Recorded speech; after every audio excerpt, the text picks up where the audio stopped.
बिस्मिल्लाहिर्रहमानिर्रहीम, अस्सलामुअलैकुम and a very good morning public. मैं आपको खुश आमदीद कहूँगी। मैं हूँ अर्मिला हसन। उम्मीद करते हैं जी आप बिल्कुल ठीक ठाक होंगे, मज़े में होंगे, आपकी सुबह अच्छी हुई होगी और वेदर चेंज को आप अच्छे तरीके से जो के लिए इन्जॉय भी कर रहे होंगे। वैसे वेदर जब चेंज हो रहा होता है तो बहुत सारे वायरल इन्फेक्शंस साथ आते हैं इसके ना, मतलब फ्लू और फिर गला ख़राब, इस तरह की बहुत सारी चीज़ें ख़ास तौर पे बच्चों के हवाले से। लेकिन आपको मौसम अगर इन्जॉय करना है तो आप थोड़ा और इंतज़ार करें। दो कि दिसंबर है स्टार्टेड, बट स्टिल अभी तक अच्छा वो जो प्रॉपर वाली सर्दी है ना वो नहीं आई, और ये जो ड्राई सर्दी होती है ये वैसी बड़ा तंग करती है। लेकिन जी कोई बात नहीं, हम आपको ज़्यादा तंग नहीं करेंगे। बुरी खबरें देने की कोशिश में सुबह सुबह नहीं करती नहीं, मतलब मैं ट्राई करती हूँ कि मैं आपको बुरी खबरें ना दूँ, लेकिन अब क्या किया जाए, कुछ अच्छी खबरें भी नहीं होती हैं। अखबार पूरा खोलना पड़ता है, 2-3 न्यूज़पेपर मेरे सामने होते हैं, लेकिन उसमें ऐसी कोई खबर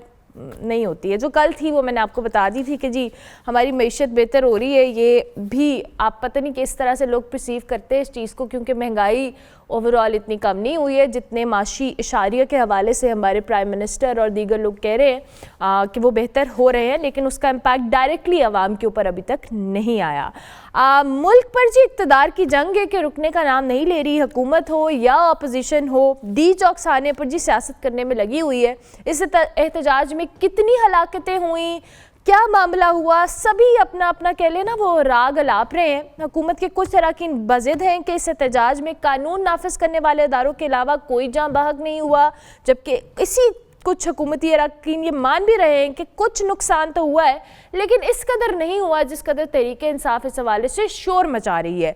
हुकूमत जी एहतजाज की आड़ में तहरीके इंसाफ पर पाबंदी और गवर्नर राज लगाने के हवाले से भी गौर कर रही है, लेकिन इस मामले पर इत्तेहादियों के हवाले से उन्हें सख्त मुखालफत का सामना भी करना पड़ रहा है। बलोचिस्तान के बाद जी पंजाब असम्बली में भी तहरीके इंसाफ पर पाबंदी के हवाले से करारदाद जमा करा दी गई है और पीपल्स पार्टी की जानिब से इस करारदाद की मुखालफत की गई है। दो कि पीपल्स पार्टी के कई सीनियर रहनुमा माजी के अंदर भी इस हवाले से कंसर्न शो कर चुके हैं कि किसी भी सियासी जमात के ऊपर पाबंदी लगाना किसी तौर पे भी जस्टिफाइड नहीं है। लेकिन तहरीके इंसाफ जिसकी हम हर प्लेटफॉर्म के ऊपर बात कर रहे हैं, बार बार बात कर रहे हैं, उनके जो अंदरूनी इख्तलाफात हैं पहले सामने आए थे, फिर खुलकर सामने आए, अब तो यकीन हो गया कि ये इख्तलाफात हैं और बहुत ऑब्वियस इख्तलाफात हैं। एक दूसरे को जी जो लीडर है या रहनुमा है वो शक की निगाह से देख रहे हैं। और कल अली मोहम्मद ख़ान साहब की भी एक ऑडियो आई सामने मंजर आम पर, जिस पर की बाद में उन्होंने तस्दीक भी की कि उन्हीं की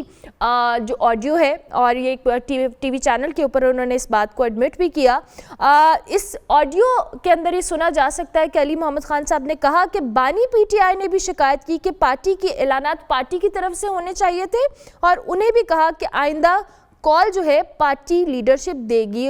अली मोहम्मद ख़ान साहब ने जी ये कहा कि एहतजाज का ऐलान जो तहरीक इंसाफ ने मौरूसियत के हवाले से हमेशा इस चीज़ को अपोज किया है कि तहरीक इंसाफ किसी तौर भी मौरूसियत को फ़रोग नहीं देगी, इसके बावजूद ये हुआ और एहतजाज की कॉल अलीमा ख़ान ने दी, ना कि बैरिस्टर गौहर साहब को करना चाहिए था। और इमरान खान साहब ने उनके मुताबिक ये भी कहा है कि हमारी पार्टी में मौरूसियत की कोई जगह नहीं है। अलीमा ख़ान ने खुद क्यों एहतजाज की कॉल दी, और साथ साथ सबसे इम्पॉर्टेंट बात जो इस पूरी ऑडियो के अंदर थी कि बानी पीटी जो चेयरमैन है उन्होंने डी चौक आने का कहा ही नहीं था।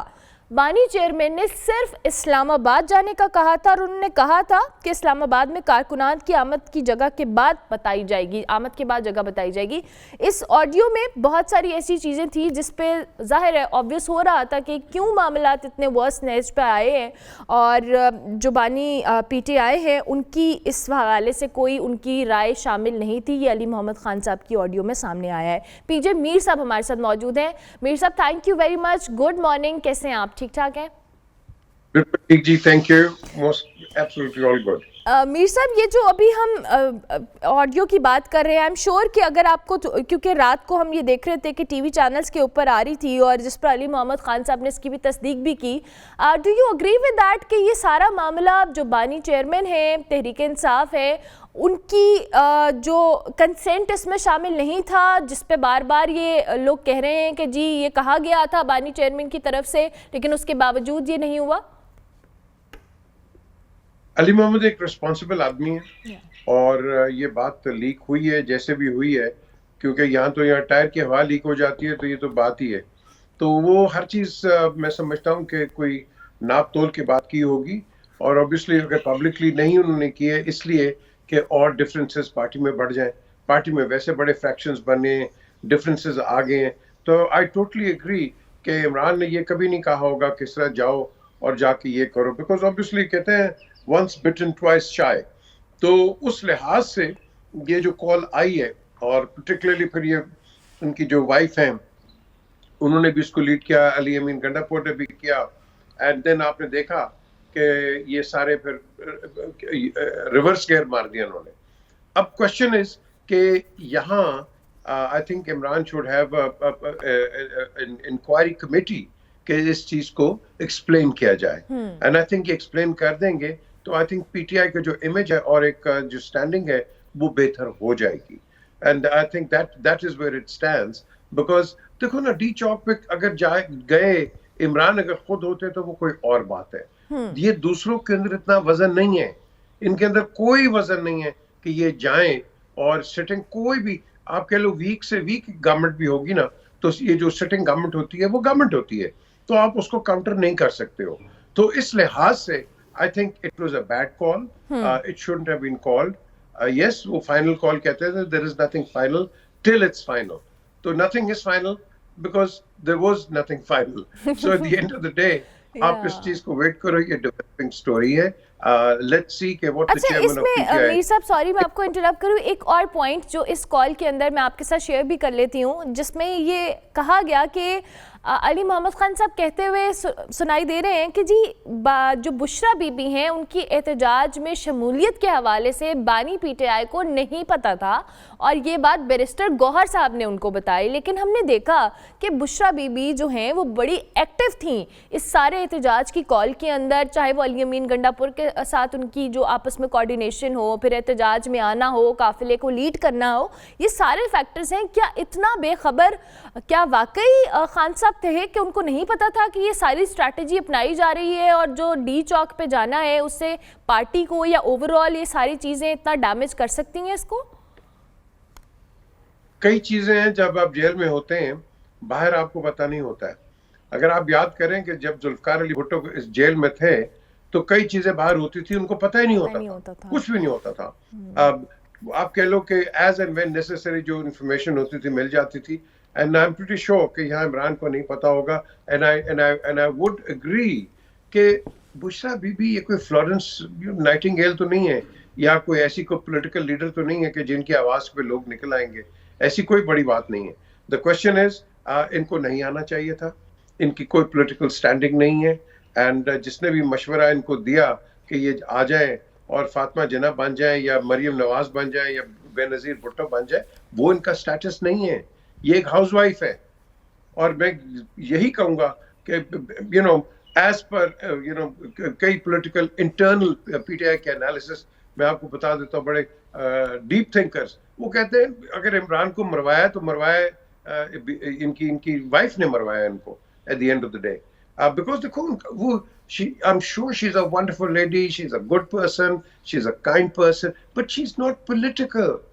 आपको ऐसे जो लोग अगर आपने लेके आने वो पॉलिटिकल हैं, और बिल्कुल इमरान ने सही बात की कि ये सियासी मरूसियत नहीं है, because he doesn't believe in it. So at the end of the day I think you know बाकी भी जो भी निकले that was in the right way. अगर आपने किसी को निकालना था जुलूस के लिए, जलसे के लिए, पॉलिटिकल लीडरशिप को आप आगे निकालो जिनकी प्रेजेंस है आवाम के अंदर। ये यू नो कई है, असद कैसर हो गए, उमर अयूब हो गए, यू नो कई और लोग हैं, यू नो उनको आप लेके आए। वो जो इनके क्या है, उनके सिंध गवर्नर के भाई जो इनके साथ है, वो उनको लेके आओ। ये जो लोग हैं, इन लोगों को आप आगे रखते हो तो पार्टी नजर आती है। ये तो मुझे लग रहा है उसे वो ऐसा टोला है कि कल पीटीआई पार में आएगी तो ये वो उठ के माइग्रेटरी बर्ड्स फिर वापस आ जाएंगी। इमरान को रिव्यू करना है अपनी पार्टी को, उसने रिव्यू करना है अपने लोगों को, उन्होंने रिव्यू कैरेक्टर करना है, पॉलिटिकल कैरेक्टर अपनी पार्टी का। मैं हमेशा एग्जांपल देता हूं कि जब मुसीबत में पीपीपी थी और पीएमएलएन थे, इनके जो डायहार्ड से खड़े रहते यार, खड़े रहते ये लोग। Absolutely. आप क्यों नहीं खड़े होते? आप भी इनके एक मिसाल लें, ठीक है, उनके अंदर भी कुछ ऐसी तितलियां जो उड़ जाती हैं, लेकिन वो तितलियां हैं, वो शेर नहीं है। तो इस लिहाज से अगर आपने अपनी पार्टी को और तकड़ा करना है तो ये तितलियों को भगाएं और अच्छे लोग लेके आए। ये जब लेके आएंगे फिर मुसीबत वक्त के अंदर ये आपके साथ खड़े रहेंगे।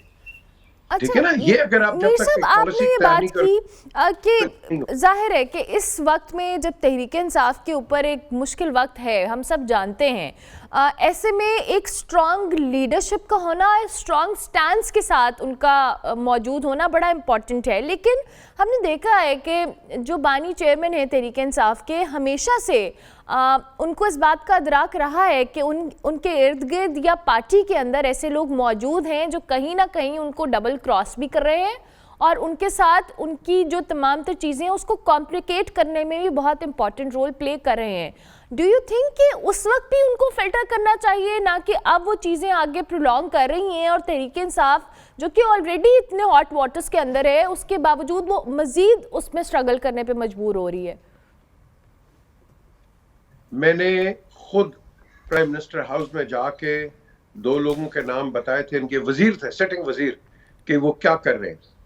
तो इन्होंने मुझे कहा मुझे प्रूफ ला के दे। प्रूफ क्या? उन दोनों ने इनको मरवा दिया पकड़ के। ये ऐसे लोग हैं वजीर, खुदा की कसम। इनको $4 पे ये मिल रहा था, ये LPG $4 पे, $11 पे लिया वहीं से जाके।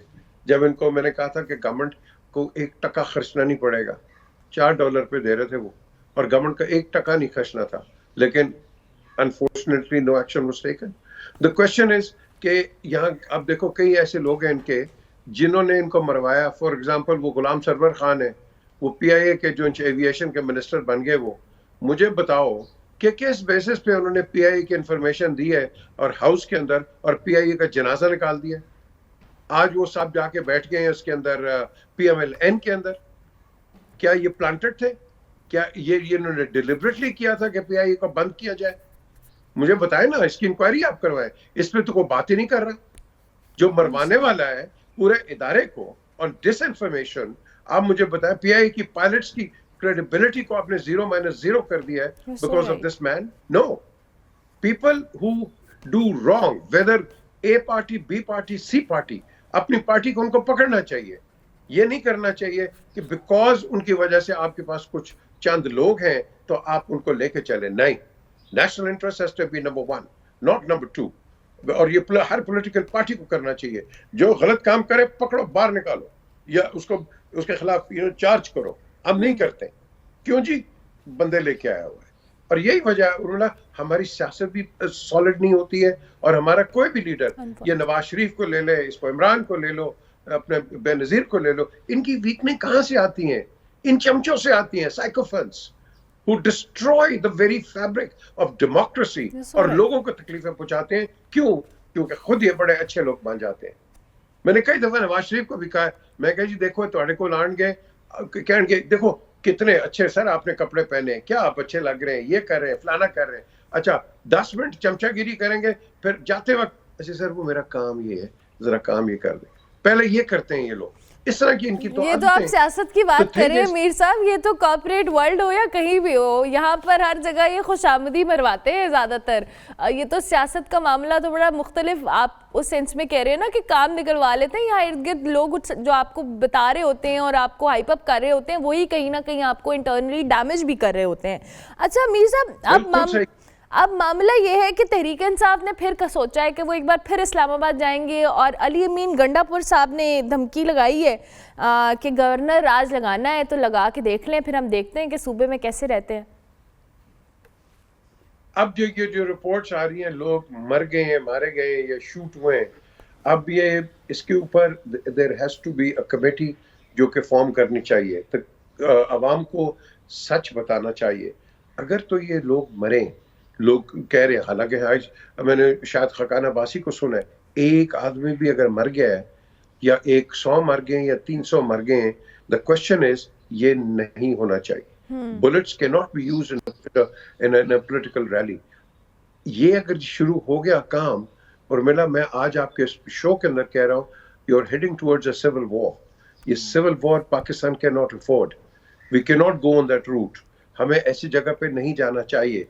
लेकिन अगर आपने तीली लगा दी गोली के साथ, किसी ने भी लगा दी, तो ये एक ऐसी नौयत आ जाएगी कि आप इसको रोक नहीं सकोगे। खुदा के लिए अभी भी देखो कितनी डिफरेंसेस आ रहे हैं, खैबर पख्तूनख्वा में आ रहे हैं, बलूचिस्तान में आ रहे हैं, और इधर उधर और भी आप देख लो, सिंध के अंदर अपनी एक मार पड़ी हुई है, पंजाब के अंदर और फ्रैक्शंस बन गए। क्या हमने आपस में लड़ देना है? वो इंडिया के कमेंटेटर सुनो क्या कह रहे हो, वो क्या कह रहे हैं।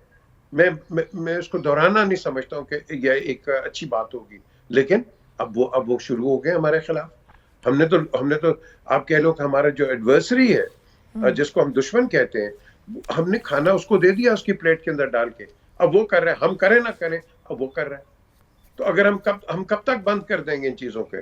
देखो ना, हर चीज तो आपने बंद कर दी है। क्यों बंद की है? आपको $1 ट्रिलियन का, ट्रिब्यून के अंदर आपने पढ़ा है, $1 ट्रिलियन का एक नुकसान हुआ है because of closure of internet. Y?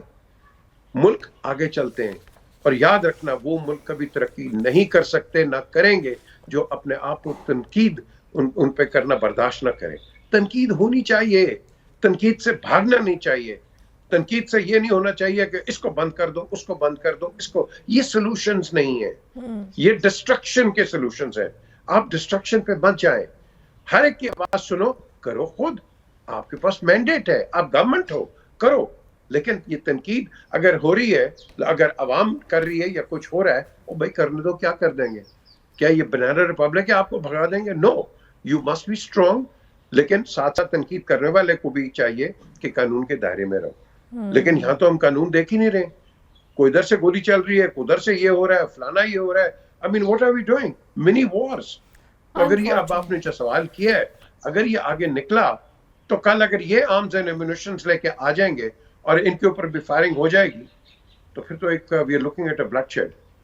लेकिन this situation has to change. This situation has to change. Thank you very much Mir साहब, बहुत शुक्रिया आपके वक्त का। पीजे मीर सीनियर सहाफ़ी तज्ज़ियाकार हमारे साथ मौजूद थे जी। मौजूदा सियासी सूरत हाल के ऊपर अपना तज्ज़िया दे रहे थे। हम ब्रेक लेंगे, ब्रेक के बाद वापस आएंगे। आप देखते रहिए गुड मॉर्निंग पब्लिक।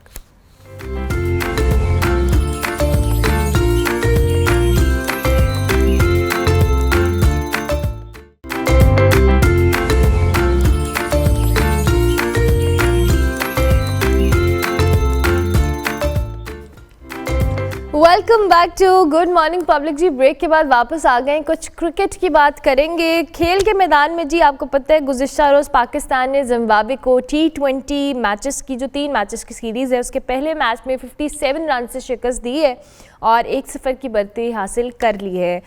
इस मैच में जी पाकिस्तान ने 165 रन का मजमूआ जो स्कोर किया था, जिसके जवाब में जिम्बाब्वे की टीम 108 रन के ऊपर ढेर हुई और पाकिस्तान ने बैटिंग और बॉलिंग दोनों का बड़ा अच्छा मुजाहरा किया है। इस जीत पे तो हम बात करेंगे, लेकिन सबसे बड़ी जो खबर भी है, इम्पॉर्टेंट खबर भी है और अहम मौजू भी है, वो है जे शाह की ICC चेयरमैन के तौर पर तकर्री और चैम्पियंस ट्रॉफी का मामला जो अभी तक सॉर्ट आउट नहीं हुआ है। जे शाह आपको पता है पहले इंडियन क्रिकेट बोर्ड के जो सदर है उसके तौर पे काम कर रहे थे, और पाकिस्तान और भारत के जो क्रिकेट ताल्लुकात हैं, ऑब्वियसली अब ICC के चेयरमैन की तकर्री के बाद किस तरह से इस पर असर आएगा, इस पर भी हम बात करेंगे। और क्या वो इन ताल्लुकात की बेहतरी में किरदार अदा करेंगे या इसको मज़ीद वर्स्ट करेंगे, क्योंकि चैम्पियंस ट्रॉफी वाले मामले को लेकर पहले ही बहुत ज़्यादा कंट्रोवर्सी कह लें या कॉम्प्लिकेशन इस वक्त मौजूद है। हमारे साथ नुमान चौधरी मौजूद हैं, स्पोर्ट्स एनालिस्ट हैं, उनको हम खुशामदीद कहते हैं। Thank you very much Numan, good morning, I hope you are doing well. Matches को आप फॉलो करें और अभी फिर मैं आपसे इस चैम्पियंस ट्रॉफी वाले मामले पर भी बात करती हूँ। बहुत बहुत शुक्रिया, thank you so much for having मी। उम्मीद है आप भी खैरियत से होंगे। बिल्कुल ठीक ठाक। नुमान, कल तो पहले इस मैच के हवाले से बताएं जी कि 3 T20 मैचेस की सीरीज़ है, पहला मैच पाकिस्तान जीता है। आपको लग रहा है कि ये सीरीज़ हम इजीली अपने नाम कर लेंगे? देखिए, मेरा नहीं ख्याल हम इस सीरीज इजीली जीत सकते हैं। अगर आप कल का मैच भी देखें तो पाकिस्तान ने कमबैक बड़ा जबरदस्त किया। आखिरी कुल 28 बॉल्स पे पाकिस्तान ने बैटिंग में 65 रन किए हैं। उसके अलावा अगर आप देखें तो ओवरऑल पाकिस्तान के 100 रन पे कोई 5 आउट थे, लेकिन कमबैक पाकिस्तान का अच्छा रहा। 165 हमने स्कोर बोर्ड पे लगाया thanks to Tayyab Tahir and Irfan Niazi. कि उन्होंने लोअर डाउन दी ऑर्डर आके अच्छे रन्स पाकिस्तान के लिए किए। फिर ओवरऑल आप पाकिस्तान की अगर बॉलिंग की बात करते हैं तो वहां पर भी शुरू में बड़ा अच्छा आगाज जो है वो जिम्बाब्वे को मिल गया था। कोई उन्होंने 5 ओवर में 50 कर दिए थे, 10 ओवर में उनका कोई राउंड अबाउट 80 था, अगले 10 ओवर में उन्हें 80 चाहिए था। तो ऐसी सिचुएशन में फिर पाकिस्तान के स्पिनर्स ने डिलीवर किया और वो एक ऐसा काउंटर पंच था जिसका जवाब ऑब्वियसली जिम्बाब्वे की टीम, ठीक है they are on a developing stage, लेकिन इतनी जो है वो पाकिस्तान के हिसाब से कॉम्पिटिटिव टीम नहीं है। तो पाकिस्तान ने वो कमबैक बड़ा अच्छा किया। सुफियान मुकीम की बॉलिंग अच्छी थी, अबरार की बॉलिंग अच्छी थी, हारिस रऊफ की बॉलिंग अच्छी थी। तो ओवरऑल पाकिस्तान के लिए पॉजिटिव साइन ये है कि हमने अपनी टीम के सीनियर प्लेयर्स जिनमें बाबर है, रिजवान है, शाहीन, नसीम शाह, इफ्तिखार, शादाब खान, इनके बगैर जो है वो अब T20 क्रिकेट में परफॉर्म करना शुरू कर दिया है। ये मेरे नजदीक सबसे ज्यादा पॉजिटिव साइन है। नुमान, अभी आपने बड़ी इंपॉर्टेंट बात और ये अच्छी आप बात कर रहे हैं कि वाकई हमने जब अपने इन स्टार प्लेयर्स को, सीनियर प्लेयर्स को रेस्ट दिया है तो उसके बावजूद हम अच्छा खेल रहे हैं। तो हमारे लिए इसमें कहीं ना कहीं एक मैसेज है कि हमें हर मैच में बाबर के ऊपर जिम्मेदारी या शाहीन शाह अफरीदी या नसीम शाह के ऊपर डिपेंड करने की ज़रूरत नहीं है। अगर हम अपने इन यंगस्टर्स या बेंच स्ट्रेंथ को अपॉर्चुनिटीज़ दे रहे हैं, टाइम दे रहे हैं, मौके दे रहे हैं, तो ये भी बेहतर परफॉर्म कर सकते हैं और एटलीस्ट हमारे पास एक बैकअप टीम भी तो तैयार होगी कहीं ना कहीं इस सारी सिचुएशन से। सर आपने बहुत जबरदस्त बात की है। द थिंग इज कि अगर आप दुनिया क्रिकेट देखें, फॉर एग्जांपल इंग्लैंड देख लें, ऑस्ट्रेलिया देख लें, साउथ अफ्रीका देख लें, तो वहां पर एक ही कॉन्सेप्ट है कि अगर हम बायलैटरल सीरीज खेल रहे हैं तो वहां पर हमने अपने मेन प्लेयर्स को नहीं खिलाना। अगर मैं अक्सर इंडिया की एग्जांपल देता हूं कि वो किसी भी बायलैटरल टूर पे, किसी भी बायलैटरल सीरीज में जसप्रीत बुमराह, पांड्या जैसे बड़े प्लेयर्स हैं वो उनको यूटिलाइज नहीं करते। उन्होंने सिर्फ उनको जो है खास तौर पे बुमराह को उन्होंने रेड बॉल क्रिकेट के लिए या आईसीसी इवेंट के लिए रखा है। तो दुनिया अब इस चीज से आगे निकल गई है कि बायलैटरल सीरीज खेलकर हमने रिकॉर्ड बनाने हैं। वो बायलैटरल सीरीज में अपने प्लेयर्स तैयार करते हैं जो आगे जाके फिर उनके लिए जो है वो आईसीसी टूर्नामेंट्स में ना सिर्फ खेलते हैं बल्कि वो अपने बलबूते पर टूर्नामेंट जितवा के देते हैं। तो आई बिलीव देर आए दुरुस्त आए, हमने थोड़ा लेट इस अप्रोच को अडॉप्ट किया लेकिन कर लिया, यही बहुत अच्छी बात है। एब्सोल्युटली, चलें लेट किया लेकिन अच्छा है कि हमने कर लिया। अच्छा जी, अब ये जो चैम्पियंस ट्रॉफी का मामला है नुमान, ये बड़ा कॉम्प्लिकेट हो चुका है और अभी तक इस पे कोई फाइनल चीज़ सामने नहीं आ रही है। इंटरनेशनल क्रिकेट काउंसिल की बात करें, आईसीसी या भारतीय क्रिकेट बोर्ड की बात करें, तो आपको लगता है कि जो पीसीबी ने एक स्टैंड अपनाया हुआ है इस पर उनका क्या रद्द-ए-अमल हो सकता है? क्या वो डिसीजन मेकिंग में इसमें हमारे स्टैंड्स को इतनी इम्पोर्टेंस या वेट दिया जाएगा? देखिए, सबसे पहले तो एक चीज समझने की जरूरत है कि जो पाकिस्तान का स्टांस था, अब पाकिस्तान अपने स्टांस से 1 कदम या 2 कदम पीछे आ गया है। पहले पाकिस्तान कह रहा था कि हमने हाइब्रिड मॉडल पर एक मैच भी नहीं खेलना, पूरी ट्रॉफी पाकिस्तान में होगी। अब पाकिस्तान ने जो है वो थोड़ा सा अपने स्टांस में आप कह लें कि फ्लेक्सिबिलिटी लेकर आया कि भाई ठीक है, अगर इंडिया नहीं आना चाहता तो आप उनके मैचेस हाइब्रिड मॉडल पे करवा दें, बट फिर होगा टिट फॉर टैट। यानी आप नहीं आएंगे तो अगले साल हमने वुमेन वर्ल्ड कप खेलना है, 2026 में हमने T20 वर्ल्ड कप खेलना है, 2029 में चैंपियंस ट्रॉफी है, 2031 में इंडिया में 50 ओवर वर्ल्ड कप है, हम कोई टूर्नामेंट खेलने आपके घर भी नहीं आएंगे। तो अभी तक पाकिस्तान का ये स्टांस है, लेकिन डेडलॉक जो है वो इस चीज पर है फाइनल, क्योंकि ऑब्वियसली इंडिया, आई मीन बेशक वी आर पैट्रियोटिक पाकिस्तानी, लेकिन एक चीज माननी पड़ेगी कि इंडिया क्रिकेट में बहुत ऊपर है। आप T20 वर्ल्ड कप देख लें, वो कैसी सिचुएशन से मतलब थ्रू आउट अनबीटन रह के वो फाइनल पहुंचे, 50 ओवर के वर्ल्ड कप में वो अनबीटन रहकर फाइनल पहुंचे। तो यू वोंट बी सरप्राइज्ड कि अगर वो चैंपियंस ट्रॉफी के फाइनल में भी जाते हैं। तो अभी डेडलॉक इसी बात पर है कि अगर इंडिया फाइनल में गया तो मैच कहां होगा। पाकिस्तान कह रहा है कि ठीक है आप फाइनल पाकिस्तान में खेलें, वो कह रहे हैं हमने आना ही नहीं है। तो पाकिस्तान का यही स्टांस है कि अगर आपने नहीं आना फाइनल के लिए तो फिर आप ये चीज भी है जो हमारा रिटर्न डॉक्यूमेंट है, ये जो मिनट्स ऑफ मीटिंग बनेंगे उसमें लिखें कि पाकिस्तान जो है अगर फाइनल के लिए क्वालिफाई करता है तो इंडिया में हम फाइनल नहीं खेलेंगे। तो एक ये पॉइंट है जिस पर थोड़ा बहुत डेडलॉक है। लेट्स सी कि ये डेडलॉक कब तक सॉर्ट आउट होता है। अच्छा, लेकिन अभी तो नुमान इस सारी सूरत हाल के अंदर हम आ चुके हैं, हम होकर आ गए हैं ना एशिया कप के लिए। मतलब अब क्या फ़ायदा, अब तो आगे आइंदा आने वाले टूर्नामेंट्स के ऊपर चलें, ठीक है अगर ये चांस है तो हमने फ्लेक्सिबिलिटी दिखाई है, लेकिन इसका नुकसान कहीं ना कहीं है तो हमें ही ना। हम तो एशिया कप खेल कर आ गए और उन्होंने ना अपनी कबड्डी की टीम भेजी, ना हॉकी की टीम भेजी, ना उन्होंने कोई और काम किया। उन्होंने सारी सिचुएशन में हमारे मज़ीद उस पर बैन करने की कोशिश की है। So what do you think कि ये जो स्टांस या जो फ्लेक्सिबिलिटी हम दिखा रहे हैं हमें दिखानी चाहिए थी?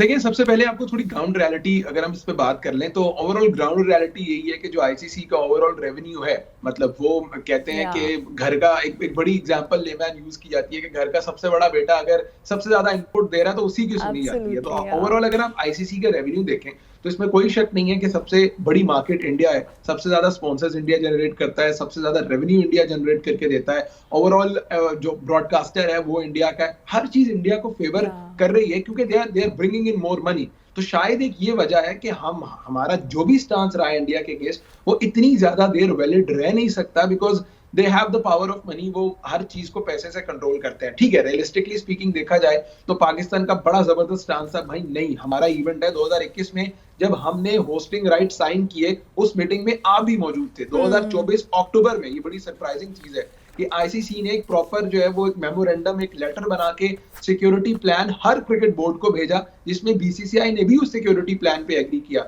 फिर जब चैंपियंस ट्रॉफी के लिए बजट फाइनलाइज किया गया तो आईसीसी की जो फाइनेंस कमेटी है उनके हेड जे शाह है, यानी उन्होंने उस बजट को फाइनलाइज किया, वो उसके सिग्नेटरी हैं। तो तमाम तर चीजें इंडिया ने एग्री की पहले, तमाम तर चीजों पर साइन किए पहले, लेकिन उन्होंने लास्ट मोमेंट पर आकर बैक ऑफ कर दिया और आप उन्हें कोई कुछ कह नहीं सकता because they are ruling on the power of money. या यू आर सो राइट। अच्छा, आपने जे शाह का जिक्र किया, पहले तो इंडियन क्रिकेट बोर्ड को हेड कर रहे थे, अब वो आईसीसी के चेयरमैन के तौर पे भी आ चुके हैं। डू यू थिंक कि उनकी तकर्री से भी चीज़ें बेहतर हो सकती हैं या वर्स होंगी? देखिए, जे शाह अगर आप ओवरऑल जिस तरह हमने शो के शुरू में भी बात की थी कि उनके आने से इंडिया पाकिस्तान के ताल्लुकात, थोड़ा एक बड़ा इंपॉर्टेंट फैक्टर ये है कि जो उनके वालिद हैं, जो इंडिया के इंटीरियर मिनिस्टर कह लें या होम मिनिस्टर मोस्ट प्रॉब्ली, उनका जो है वो स्टांस या उनकी जो पूरी पॉलिटिक्स है या इंडिया की जो करंट गवर्नमेंट है उनकी पूरी पॉलिटिक्स है वो एंटी पाकिस्तान उस पे है, यानी वो हमेशा पाकिस्तान के अगेंस्ट बात करके वोट लेना हर चीज। तो मेरा नहीं ख्याल कि उनके आने से इंडिया पाकिस्तान के क्रिकेटिंग टाइज बेहतर होंगे। अभी भी मतलब अगर आप देखिए उनका जो पिछला टेन्योर था वो बीसीसीआई के सेक्रेटरी तो थे, लेकिन लोग नहीं जानते कि वो आईसीसी की सबसे जो आईसीसी की इंपैक्टफुल और इन्फ्लुएंशियल कमेटी है वो फाइनेंस की कमेटी है। वो फाइनेंस कमेटी को लीड करते हुए ही उन्होंने इंडिया के लिए 35% आईसीसी रेवेन्यू से कट निकाला है, वाइल पाकिस्तान को सिर्फ 5.5% कट मिल रहा है। India is getting 35% cut. तो उसका जो है वो बीच में रोल जो है जे शाह का है, और वो अब भी आईसीसी के चेयरमैन बनने के बाद पाकिस्तान इंडिया के बायलैटरल टाइज के लिए काम नहीं करेंगे, वो सिर्फ अपने क्रिकेट बोर्ड के लिए ओवरऑल उसके सिस्टम को, स्ट्रक्चर को एलिवेट करेंगे। थोड़ा बहुत वो एसोसिएट नेशंस के लिए काम कर देंगे ताकि हर जगह उनकी वाह जो है वो रहे। बट ओवरऑल मेरा नहीं ख्याल कि इंडिया पाकिस्तान के बायलैटरल टाइज से कोई फर्क पड़ेगा। चैंपियंस ट्रॉफी के मामले में उनका रोल ऑब्वियसली वही होगा कि जी जो बीसीसीआई कह रहा है हमें एक इतना बड़ी क्रिकेटिंग इकोनॉमी को हम सरपास नहीं कर सकते, तो जो इंडिया बात करेगा जे शाह भी वही बात करेंगे।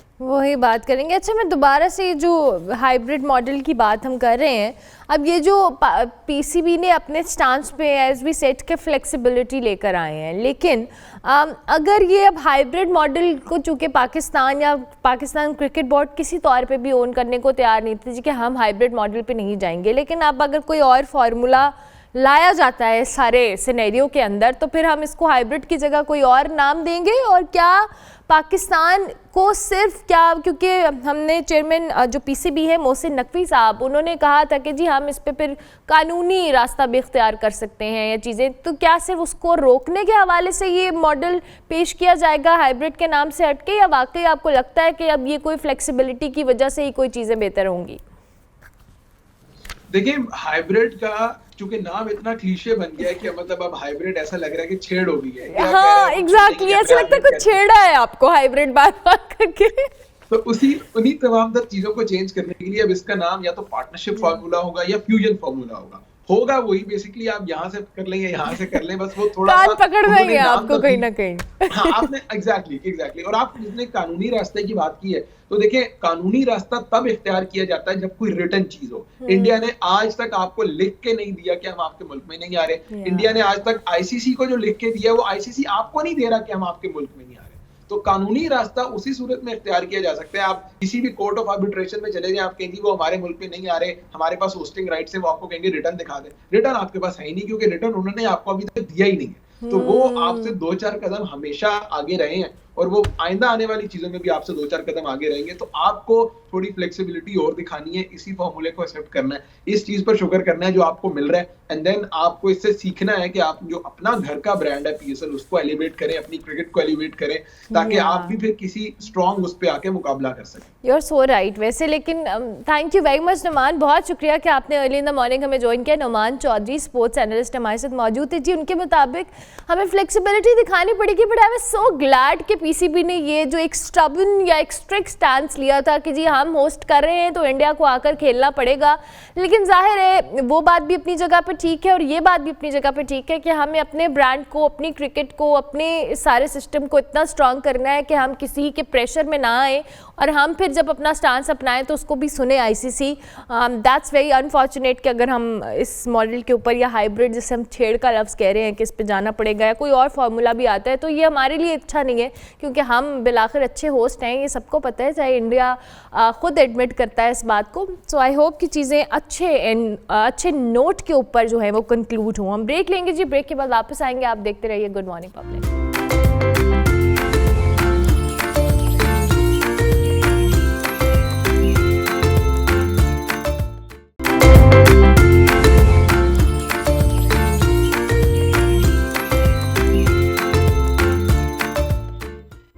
Welcome back to good morning public. जनाब, अगर आपको ये लगता है कि आपका इंटरनेट नहीं चल रहा, आपका व्हाट्सएप काम नहीं कर रहा, आपका इंस्टाग्राम काम नहीं कर रहा, आपका एक्स काम नहीं कर रहा, तो आप बिल्कुल ना, मैं कहती हूँ, गलत बात कर रहे हैं, क्योंकि हमारी आईटी मिनिस्टर कह रही हैं कि सब ठीक चल रहा है, इंटरनेट भी ठीक है, ब्रॉडबैंड भी चल रहा है, व्हाट्सएप भी चल रहा है। तो अगर आप सब लोग ये सोचते हैं कि आपकी कोई एप्लीकेशन काम नहीं कर रही, तो आपके फ़ोन में मसला है, आपके यहाँ मसला है, आपके हर जगह मसला है। इंटरनेट बिल्कुल ठीक है, क्योंकि मैं नहीं, हमारी आईटी मिनिस्टर साहिबा कह रही हैं, और मैं हैरान परेशान हूँ कि ये कौन सी दुनिया में रहते हैं, क्या ये वाकई पाकिस्तान में रहकर ये बात कर रहे हैं, क्योंकि ना यहाँ पे मेरे ख्याल से तकरीबन 6-7 लोग हैं जिनका मोबाइल या इंटरनेट काम नहीं कर रहा, मोबाइल डाटा, मैं भी उनमें शामिल हूँ, मेरे कान में, और मेरी जो पीसीआर में टीम है वो भी सुबह से यही कह रही है। तो मैं जानना चाहती हूँ कि ये किन लोगों से बात करते हैं, किन लोगों से सोचते हैं, किन लोगों से समझते हैं कि इनका इंटरनेट काम कर रहा है। हमारे साथ जी दानियाल नागौरी साहब मौजूद हैं, आईटी एक्सपर्ट हैं। ज़रा मैं इनसे जान लेती हूँ कि इनका इंटरनेट चल रहा है या वाकई हम ही कुछ गलत सोच रहे हैं। अस्सलाम वालेकुम जी दानियाल, कैसे हैं आप? ठीक ठाक हैं? मुझे आपकी आवाज़ नहीं आ रही। दानियाल, आपको बिल्कुल मेरी आवाज़ नहीं आ रही?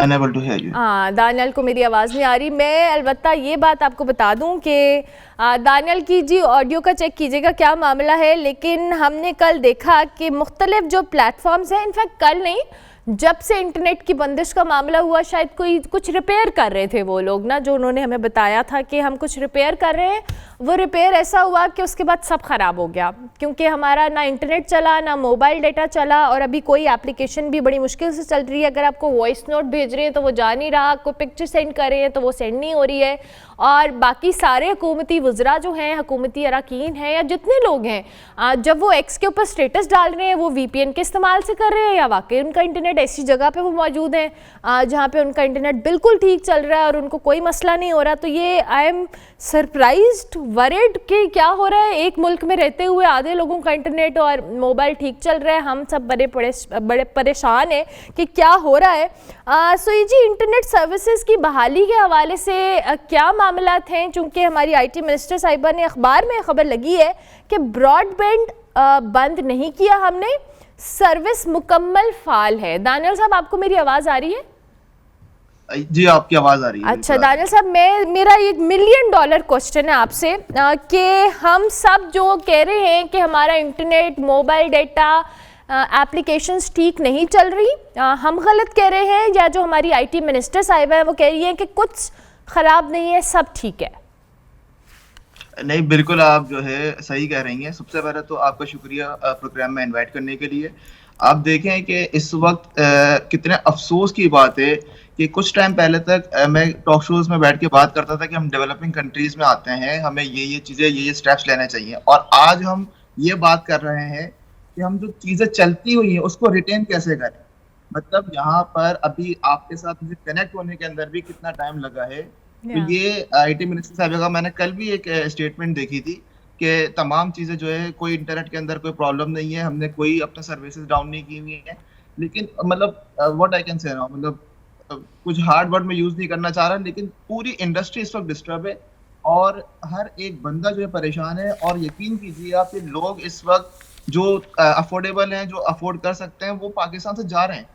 पाकिस्तान के अंदर इस वक्त मैं अपने आप को बताऊं एग्जांपल कि अभी चंद दिनों पहले एक क्लाइंट का मुझे वॉइस नोट आया। अब मैं उनको क्या रिप्लाई करूं कि वॉइस नोट जो है ना मेरे डाउनलोड ही नहीं हो, आपने टेक्स्ट तो मतलब आप मीडिया इमेजेस को शेयर नहीं कर सकते। यहाँ पे इतना बिजनेस डिस्टर्ब हुआ है कि इसकी कोई हद नहीं है। तो दानियल मुझे बताएं, ये फिर जो बेचारे नए स्टार्टअप्स हैं, ऑनलाइन बिजनेसेस हैं, एंटरप्रेन्योर्स हैं, जिनकी जॉब्स ऑनलाइन हैं, वो बेचारे क्या करेंगे? क्या फ्यूचर है इनका यहाँ पाकिस्तान के अंदर, जहाँ पे हम एक बेसिक मतलब 4G है, अभी तो हमारा 5G भी नहीं है, हम 4G नहीं दे पा रहे लोगों को।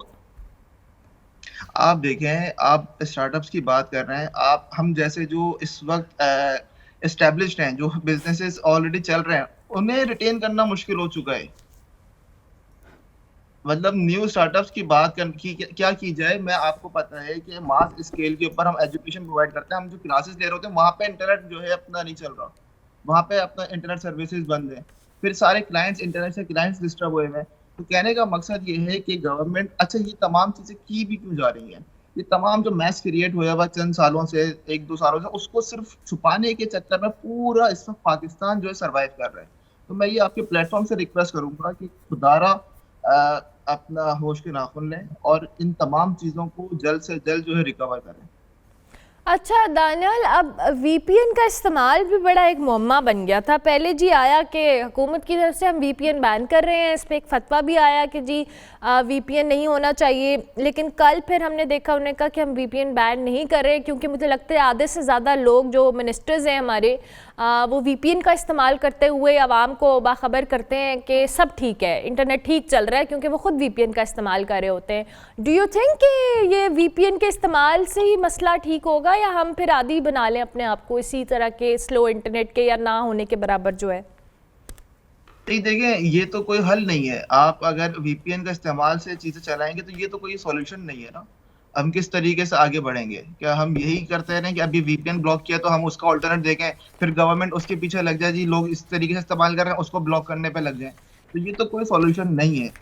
इसका सॉल्यूशन सिर्फ यही है कि गवर्नमेंट को सीरियस होना चाहिए इस मैटर के ऊपर। इस वक्त पूरी इंडस्ट्री जो है मुतासिर है, और आप यकीन कीजिए, अभी मैं थोड़े टाइम पहले एक आर्टिकल पढ़ रहा था न्यूज़ टाइम का कि 2023 के अंदर इंटरनेट शटडाउन की वजह से पाकिस्तान को IT में 63 बिलियन रुपीस का लॉस हुआ है। तो अभी तो 2024 में तो आपके सामने है कि पूरा साल ही हमने जो है सरवाइव किया है। तो ये कोई VPN का ब्लॉक करना और VPN के ऊपर जाना, ये कोई सॉल्यूशन तो नहीं है। अच्छा, अब मुझे दानियल ये बताएं कि ये मामला आपको हल होता हुआ नज़र आ रहा है? और दूसरी बात ये कि चूंकि आप लोग IT एक्सपर्ट्स भी हैं, मैं जानना चाहती हूँ कि आप लोगों का कोई ऐसा प्लेटफॉर्म हो, कोई ऐसा कंसोर्शियम हो जिसके थ्रू आप लोग बात करें, बताएं इन लोगों को जिनको पता नहीं है कौन सी फैंटेसी में है कि भाई सब ठीक नहीं है, लोगों के मिलियंस के बिजनेसेस, लोगों के स्टार्टअप्स, ये सब इफेक्ट हो रहे हैं इंटरनेट की बंदिश से। देखें, इस पे कई बार बात की गई है, IT मिनिस्ट्री साहिबा से भी बात की गई है और बाकी भी जो हायर ऑफिशियल्स हैं उनसे भी बात की गई है, लेकिन कहने का मकसद ये है कि हमेशा ये जवाब आता है कि जी विद इन अ वीक तमाम चीज़ें रिस्टोर हो जाएंगी, और ये मैं तकरीबन 2023 से विद इन अ वीक सुन रहा हूँ, जो कि पूरा नहीं हो पा रहा। तो कहने का मकसद सिर्फ ये है कि नॉन सीरियस एटीट्यूड है, कोई फिक्र नहीं है कि मुल्क इस वक्त किस तरफ जा रहा है। ठीक है, ठीक है, thank you very much Daniyal, बहुत शुक्रिया। आई होप कि हमारे पास ज़्यादा टाइम होता है, क्योंकि हम इंटरनेट की बात करें तो हम अपने गेस्ट से कनेक्ट करने में भी खासा टाइम लगा है, लेकिन आई होप कि ये उस बबल से बाहर निकले, इन लोगों को अंदाज़ा हो कि आवाम को वाकई इंटरनेट नहीं मिल रहा। ये जिस एरिया में है हमें भी बता दें कि इंटरनेट कहाँ पे आता है। ब्रेक लेते हैं जी।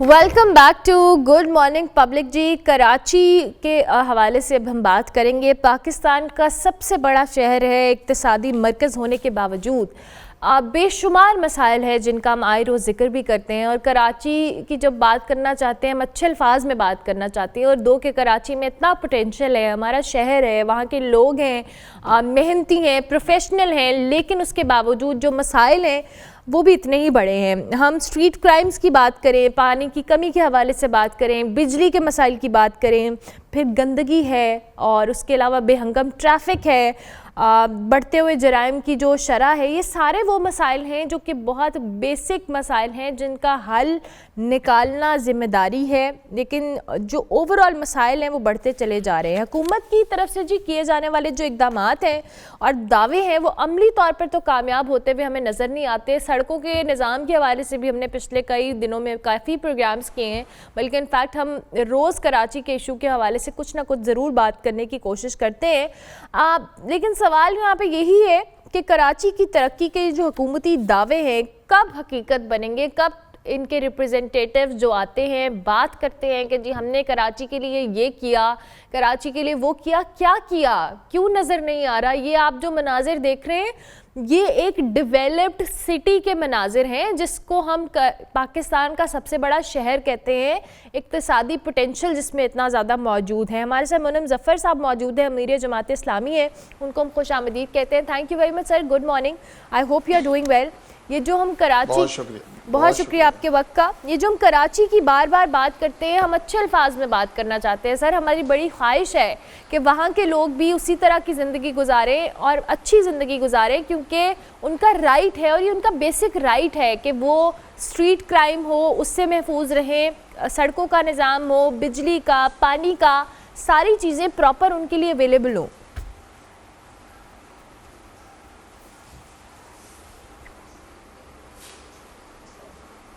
मुनीम साहब आपको मेरी आवाज़ आ रही है? जी कहिए। मैं जी, मेरा सवाल कराची के मसाइल के हवाले से ये मैं सवाल यही कर रही थी कि ये वो बेसिक इश्यूज़ हैं जिनको आज हम बात कर रहे हैं कराची को लेकर, और हम कई सालों से इन्हीं इश्यूज़ के ऊपर बात करते चले आ रहे हैं।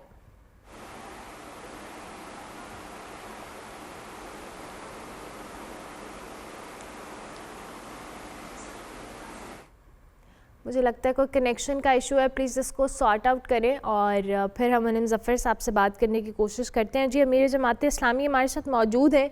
कराची में स्ट्रीट क्राइम्स का मैं ज़िक्र बार बार इसलिए करती हूँ क्योंकि हमने पिछले दिनों रिपोर्ट भी किया, इनफैक्ट हमारे जो कराची के कॉरेस्पॉन्डेंट और ब्यूरो चीफ भी थे उन्होंने भी इस हवाले से बताया कि जी स्ट्रीट क्राइम जो है वो बहुत बढ़ गया है और इतनी बड़ी तादाद में लोग जान की बाजी हारे हैं स्ट्रीट क्राइम की वजह से, और फिर बाकी मसाइल तो अपनी जगह झूम के तू मौजूद हैं। पानी का मसला, एक शहर समंदर के किनारे मौजूद हो और वहाँ पर पानी के मसाइल हो। मुनीम साहब आपको आवाज़ आ रही है? जी अब आवाज़ आ रही है। जी जी, मैं कराची के हवाले से मेरा सवाल है कि बेशुमार ऐसे मसाइल हैं जिनको हम कई सालों से डिस्कस करते आ रहे हैं, और जब भी कोई अवामी नुमाइंदे आते हैं वो कहते हैं जी हम इन मसाइल का इदराक करेंगे, हल करेंगे। कब होंगे जी ये मसाइल हल, बेसिक मसाइल? देखिए कराची एक बड़ा शहर है, मेगा मेट्रोपॉलिटन सिटी है, लेकिन इस शहर को ओन करने वाला जो भी हुकूमत में होता है वो इसको ओन नहीं करता। पीपल्स पार्टी सूबे पर पिछले 16 साल से सूबाई हुकूमत के अंदर पीपल्स पार्टी विराजमान है, लगातार 16 साल हो गए हैं।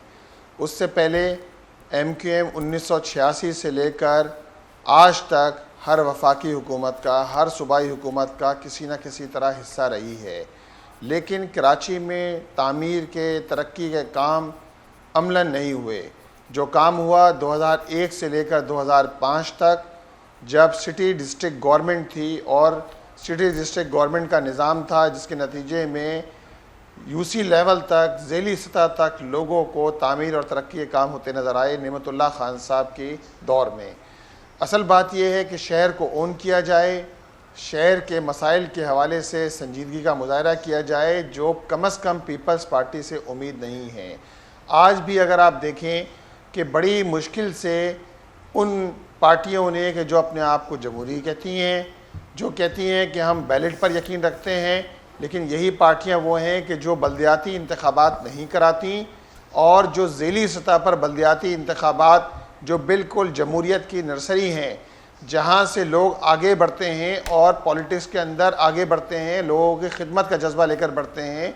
लेकिन अमलन ये हुआ कि 2 साल 2.5 साल का अरसा ऐसा गुजरा जिसके अंदर जमात इस्लामी मुस्तकिल स्ट्रगल करती रही कि किसी तरह बल्दियाती इंतखाबात कराएं। अब अल्लाह अल्लाह करके इंतखाबात हो गए, लेकिन इंतखाबात के बाद का जो मंजरनामा है, पीपल्स पार्टी की सूबाई हुकूमत अमलन इख्तियारात निचली सतह पर तकसीम करने के लिए, इसको डिवॉल्व करने के लिए तैयार नहीं है। ना आप इख्तियारात दे रहे हैं, ना आप वसाइल दे रहे हैं, बल्कि आपने इख्तियारात और वसाइल सारी अपनी ज़ात के अंदर मुर्तकिज़ कर लिए या सूबाई हुकूमत ने उस पर कब्ज़ा किया हुआ है। मैं मिसाल देता हूँ इस शहर की कि देखें, इस शहर में कचरा उठाने की ज़िम्मेदारी किसके पास है? सूबाई हुकूमत के पास है। इस शहर की 106 बड़ी सड़कें हैं जिसका ख़ुद इजहार करते हैं मुर्तज़ा वहाब साहब। अब ये मुर्तज़ा वहाब साहब बताएं कि इस शहर की 106 बड़ी सड़कों की सूरत-ए-हाल क्या है। मुर्तज़ा वहाब साहब ये बताएं कि इस शहर के वो वाटर एंड सीवरेज कॉरपोरेशन के चेयरमैन हैं, वो हमें ये बताएं कि वाटर एंड सीवरेज कॉरपोरेशन क्या बुरी सूरत-ए-हाल है कि लोगों को पानी मैसर नहीं है। जगह जगह गली महलों आबादियों के अंदर पानी खड़ा है, सीवरेज का पानी खड़ा है, पीने का पानी मैसर नहीं है नलकों के अंदर। और आप इस वक्त इसके चेयरमैन हैं वाटर एंड सीवरेज कॉरपोरेशन के, तो बराह रास्त आपकी ज़िम्मेदारी बनती है, क्योंकि ये इख्तियार भी आपने टाउन्स को नहीं दिया, ये इख्तियार भी आपने नीचे डिवॉल्व नहीं करा यूसी लेवल पर। इसी तरह कचरा उठाने की ज़िम्मेदारी भी आपने अपने ज़िम्मे ले रखी है, वो भी आप डिवॉल्व करने के लिए तैयार नहीं हैं। हल ये है कि डिवॉल्यूशन ऑफ पावर हो, इख्तियारात की निचली सतह पर तकसीम हो, लोगों को सारे कामों को सिंक्रोनाइज किया जाए केएमसी, टाउन और यूसी लेवल पर। आप जब ना इख्तियारात देंगे, आप जब वसाइल देंगे, तो उसके नतीजे में क्या होगा? उसके नतीजे में आप डिलीवर करने की सलाहियत नहीं रखते, आपके अंदर इतनी एबिलिटी नहीं है कि आप इस शहर को चला सकें। तो इसके नतीजे में मसाइल तो बढ़ते जा रहे हैं। हमने देखा बारिशों के सीज़न में, अगस्त के महीने में, वो सड़कें जो 6-6 महीने पहले बनी थी, बल्कि बाद सड़कें तो वो थी कि जो 2 दिन पहले बनी थी, और बारिशों में 4 अरब रुपए का ये जो पैच वर्क का काम हुआ था, एक बारिश में सारा जो है वो सारी सड़कें बह गईं।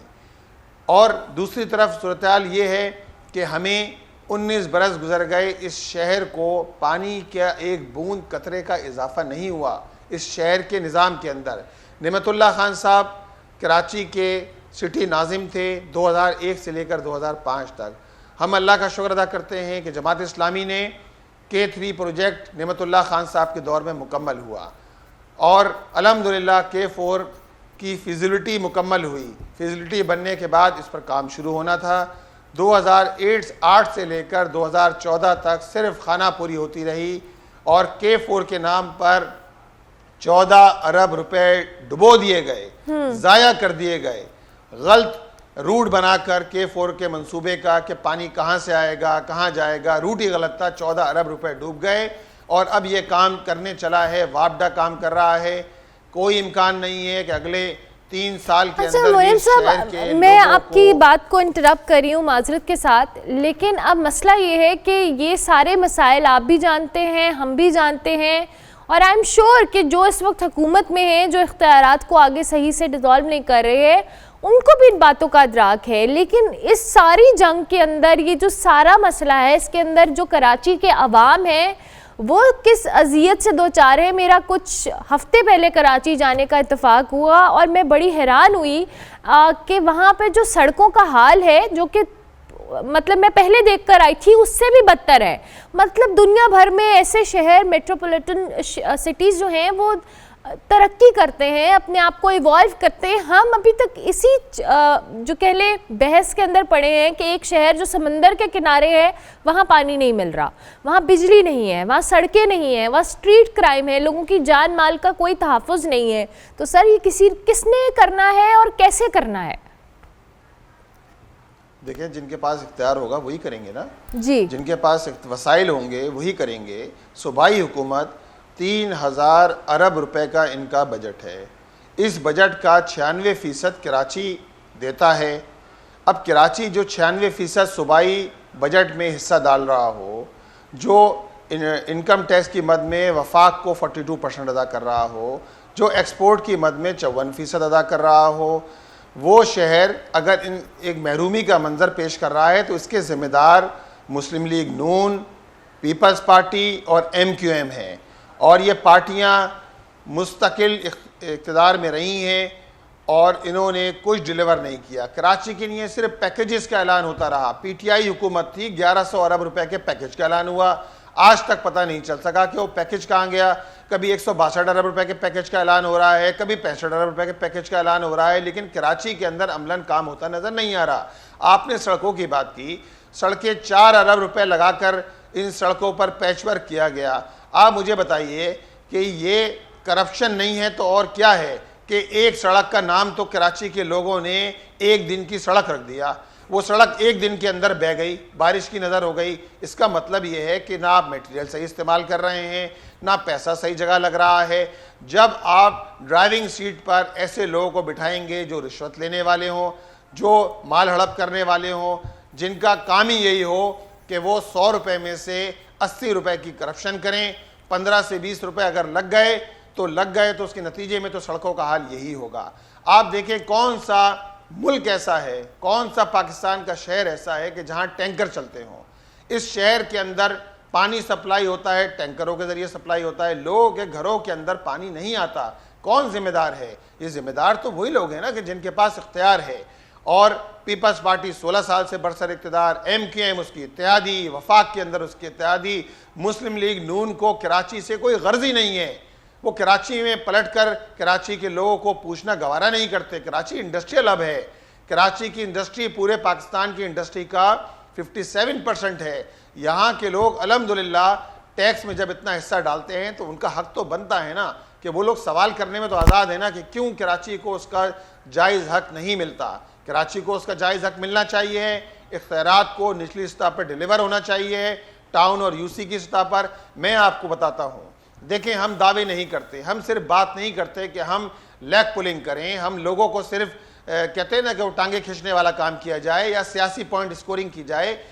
मैं ये बात वसूख के साथ कह रहा हूँ, जमात इस्लामी के पास इस वक्त 9 टाउन हैं और 1 साल हमारे टाउन्स को इख्तियारात मिले हुए हैं, हमारे टाउन्स को जो जमात इस्लामी के पास हैं। हमने इस 1 साल के मुख्तसर वक्त में 115 पार्क हमने अल्हम्दुलिल्लाह गली महल्लों के अंदर डेवलप किए हैं, जहां फैमिलीज आती हैं उन पार्कों से इस्तेफादा करती हैं।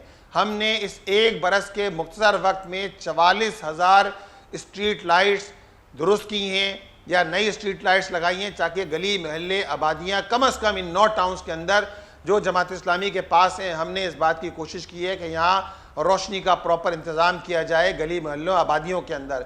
इसी तरह हमने नौजवानों के लिए खेलों के मैदान आबाद करने की कोशिश की है। खेलों के मैदान उजड़ गए थे, कचरा कुंडी का मंजर पेश कर रहे थे। इसी तरह पार्कों के अंदर यहाँ जो है वो कुत्ते दौड़ रहे थे। अब ऐसी कैफियत के अंदर किस तरह लोग पार्कों को इस्तेमाल करेंगे, किस तरह खेलों के मैदानों को इस्तेमाल करेंगे, ये मुख्तसर वक्त में हमने कॉन्सेप्ट दिया। ओपन एयर जिम का कॉन्सेप्ट दिया, 2 जो वेस्टर्न कंट्रीज़ के अंदर है, जो तुर्की के अंदर है, कि एक पार्क के अंदर ओपन एयर जिम भी मौजूद हो जहां नौजवान इस्तेफादा कर सकें। इसी तरह एनवायरमेंटल का मसला है, हमने रोड साइड जंगल का कॉन्सेप्ट दिया। अल्हम्दुलिल्लाह हमने 2 जगह रोड साइड जंगल बनाया है। एजुकेशन जो कम अज़ कम लोअर सेकेंडरी स्कूल तक टाउन के अंडर में आता है, हमारे ज़ेर इंतज़ाम जो टाउन्स हैं, मैं बात पूरे वसूख के साथ कह रहा हूँ और मैं ये बात कह रहा हूँ और मैं चैलेंज करता हूँ उस सूबाई हुकूमत को कि जिसके पास वसाइल हैं, जिसके पास इख्तियारात हैं। तालीम को हमने फोकस किया है, हमने किसी NGOs के हवाले तालीमी इदारों को नहीं किया और अल्हम्दुलिल्लाह मुख्तसर वक्त में हमारी एफर्ट्स के नतीजे के अंदर 35 तालीमी इदारे ऐसे हैं कि जहाँ बच्चों की रजिस्ट्रेशन के अंदर इजाफा हुआ है। सही, जहाँ बैठने के लिए डेस्कें नहीं थी, जहाँ कुर्सियाँ नहीं थी मौजूद, जहाँ ब्लैक बोर्ड सॉफ्ट बोर्ड मौजूद नहीं थे, हमने प्रॉपरली इन सारी चीज़ों का इंतज़ाम किया है, जिसके नतीजे के अंदर रजिस्ट्रेशन के अंदर 100 गुना इजाफा हुआ है। वरना इन सरकारी तालीमी इदारों में कोई अपने बच्चों को कम अज़ कम सिंध के अंदर जो तालीम की सूरत हाल है, 73 लाख बच्चे 5 साल से 15 साल तक के बच्चे तालीम से महरूम हैं, हमने कोशिश की है कि अपने इन बच्चों को आई एम तालीमी ग्लैड इदारों में कि लाया आप जाए, जमात स्कूलों में लाया इस्लामी ने जाए। ये सब काम किया है, और कराची के नॉर्थ टाउन्स के अलावा हम चाहते हैं कि हम जहाँ जहाँ कराची की जब जब जिस जिस हिस्से की बात करें वहाँ पे ऐसी डेवलपमेंट हमें देखने को मिले। थैंक यू वेरी मच मुनीम साहब, बहुत शुक्रिया कि आपने हमें ज्वाइन किया। अर्ली इन द मॉर्निंग मुनीम ज़फ़र साहब अमीर जमात इस्लामी हमारे साथ मौजूद थे जी। कराची के मसाइल के हवाले से वो बात कर रहे थे और उनके मुताबिक सूबाई हुकूमत जब तक इख्तियारात को आगे तकसीम नहीं करेगी तब तक कराची के मसाइल हल नहीं होंगे। आई रिमेंबर कि बैक इन 2014 मैं जब रिपोर्टिंग करती थी तो कराची के अंदर मेरी इसी तरह से कचरा कुंडी के ऊपर एक दफ़ा ड्यूटी लगी थी, और उसके बाद मैं इतनी फ्रस्ट्रेट हुई थी कि ये हम कराची के बारे में बात करें। और चंद हफ्तों पहले जब मैं कराची गई तो वहाँ पे वो सेम सूरत हाल थी, उसी जगह पर उसी इलाके में। मतलब ये इतने सालों बाद मैं बात कर रही हूँ तो ये कितने अफसोस की बात है कि हम एक ऐसे शहर की बात कर रहे हैं जो पूरे पाकिस्तान का जो कह ले दिल है, एक हब है इंडस्ट्रियल पॉइंट ऑफ व्यू से, हर लिहाज से, और उसके हवाले से हम अगर 8 साल बाद या 10 साल बाद वही बात कर रहे हैं तो ये हमारे लिए और हुक्मरानों के लिए ये बड़ी अफसोसनाक और शर्म का मुकाम है कि हमें कराची के लिए ऐसे अल्फाज का इस्तेमाल करना पड़ा है, ऐसे मसाइल को अभी तक डिस्कस करें। आई होप कि इनको कुछ ख्याल आए, कोई रहम आए कराची के बासियों के ऊपर कि वो भी इसी मुल्क का हिस्सा है, इसी शहर, इसी दुनिया का हिस्सा है, और ये वो चीज़ें हैं जो उनका बेसिक राइट है और उनको मिलना चाहिए। हम ब्रेक लेंगे, ब्रेक के बाद वापस आएंगे।